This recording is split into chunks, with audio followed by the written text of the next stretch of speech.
Welcome to NS news. నేను సుమా. ముందుగా బులెటిన్లో హెడ్లైన్స్. బెల్లంపల్లి మున్సిపాలిటీ పరిధిలో గత 29వ వార్డు పోస్ట్ ఆఫీస్ లైన్ నుండి యువ సంఘటన స్కూల్ మరియు 1వ పట్టణ పోలీస్ స్టేషన్ వరకు మిషన్ భగీరథ మరియు municipality pipe line Singareni pipe లైన్లో లీక్ అవడంతో నీరు అధికంగా ప్రవహించడంతో స్కూల్కి వెళ్లే విద్యార్థులు నడవడానికి నీళ్ళలోనే నడవాల్సి వస్తుందని, స్కూల్ యూనిఫామ్పై బురద పడడం చాలా ఇబ్బందిగా ఉందని, మధ్యాహ్నం పిల్లలకు భోజనం తీసుకొచ్చే తల్లిదండ్రులు కూడా చాలా ఇబ్బంది పడుతున్నట్లు వెల్లడించారు. స్కూల్కు వచ్చే పిల్లలు బురదలో జారిపోవడం వల్ల గాయాలు తగులుతున్నాయని, కాలనీ వాసులు కూడా చాలా ఇబ్బందులు పడుతున్నారని, తొందరగా మున్సిపాలిటీ అధికారులు చొరవతో ఈ యొక్క సమస్యను పరిష్కరించాలని మున్సిపల్ అధికారులను ఆర్ఎంపీ డాక్టర్ కనకయ్య కోరారు.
फोटो निकालेंगे, पूरा रोड है ऐसा पानी कम करने के लिए.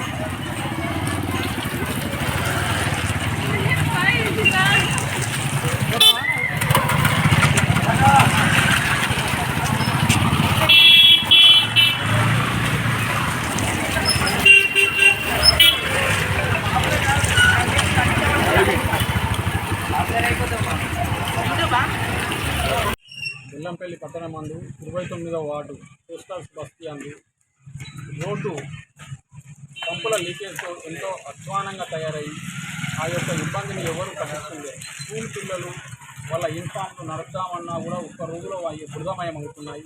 ఆ బండ్ల ద్వారా ఎంతో గుంతలు పడి ఎన్నో పైపులు లీకేజ్లు అయ్యి ఎంతో రోడ్డు అయోమయంగా తయారైనా కూడా పట్టించుకొని అధికారులు చూస్తూ చూడకుండా పోతున్నారు. కానీ దీని గురించి స్పందించే వాళ్ళు ఒక్కరు లేరు.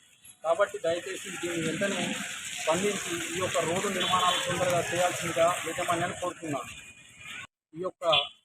ఈ రోడ్డు కార్యక్రమాన్ని తక్షణమే అన్ని విధాలా దాన్ని సరిదిద్దాల్సిందిగా కమిషనర్ గారిని వేడుకుంటున్నాం. దీని ద్వారా స్కూల్ పిల్లలకు మరీ ఇబ్బందికరంగా ఆ బురదలో గుంతల్లో పడి వాళ్ళకు ఎన్నో గాయాలు కూడా అయిన సందర్భం ఉంది. నేనే ఆర్ఎంపీ డాక్టర్ వాళ్ళకు చికిత్స చేయడం కూడా జరిగింది.